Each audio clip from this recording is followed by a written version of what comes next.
All right, for more on this, we do have SABC News International Editor Sophie Mokoena in studio with us. Sophie, good afternoon. So earlier concerns were raised about his security. So what has changed at this stage?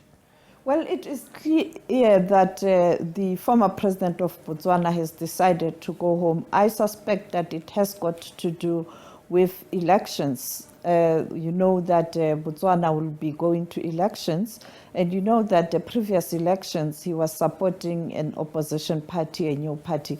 And I think much as earlier on he had raised concerns around his security, this time around he felt that he should go back. And I think also you'd recall that last week he was in Botswana where he attended a court. You know that he's facing charges that had included the warrant of arrest against him, but they were since rescinded and therefore now facing those charges only. And because he was in Botswana and he was treated well and he went outside the country and now he's back in the country, I think he took an advantage that when he was in Botswana a few days ago, nothing happened. Mm-hmm. Well, we understand, Sophie, that of course the Botswana president is currently at the UNGA and therefore was not able to attend the welcoming ceremony. But how are the relations between the two at this stage? Do you know? What we do know is that the relations are still frosty, but we don't know behind the scenes what's being done. You know that many sitting and former leaders in the region, in particular in the SADC, have been trying to mediate between the two leaders, but we don't know whether those mediation and interventions are working. For now, we don't know of any good relationship, but I think because it is election time, President Mokoena wouldn't want to see a situation where there's political and security instability in his country. And I think he will ignore whatever the drama that is playing itself. As you can see that in the home village of Khama, many people waited for former President Khama's arrival, and there's excitement, and tomorrow we'll see more excitement during the formal ceremony of homecoming. And I think President Masisi took a decision just to ignore the drama because it's election time, and he has been campaigning, but we don't know Khama's return, what impact will that have in terms of the outcome of the elections in that country. Mm-hmm. And speaking of that very thing, Sophie, the excitement around Khama's return, and of course speculation is rife as to who he might be endorsing. Yes, we don't know. The last election, he supported a new party that was launched.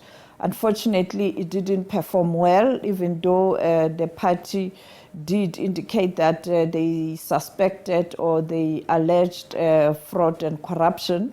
But we don't know this time around whether he will still endorse the same party or he will look for another alternative, or he will perhaps begin to negotiate with the current president and support the party that is in government. You know that BDP was launched by his father, and therefore him leaving that party, it was almost like divorcing a long relationship you had from childhood.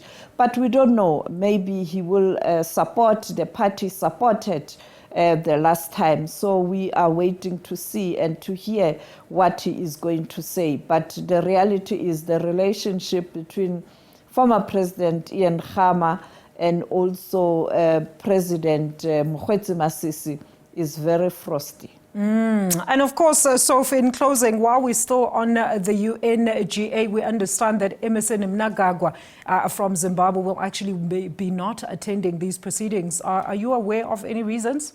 Yes, his office, through his spokesperson, George Charamba, issued a statement to point out that he's got a tight program in Zimbabwe. He is not going to attend the United Nations General Assembly. This will be the second time he's missing UNGA. He did not attend in 2021, but it was due to COVID and the restrictions.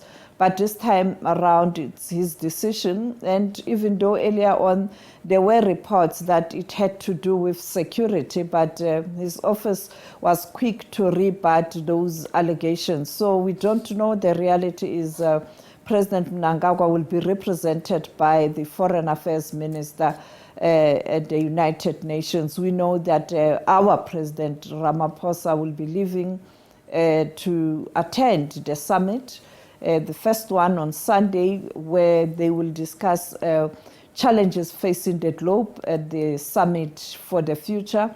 He will participate on the margins, different discussions, including climate change, the Millennium Development Goal. He will have the bilaterals with different leaders and, of course, deliver his statement on Tuesday before returning back to South Africa. In South Africa, another big event that will be to receive the remains or hand over the remains of the freedom fighters who perished or who died in exile. Some were killed, others it was just the issues related to health. Among them, the remains of a senior leader of the ANC during exile years, that is Duma Nokwe, and others will be coming from Zimbabwe, as we saw that process of exhumation this week. And therefore, yeah, lots and lots of news on international fronts. Certainly a lot to keep our eyes on. Thank you so much to SABC News International Editor there, Sophie Mokoena.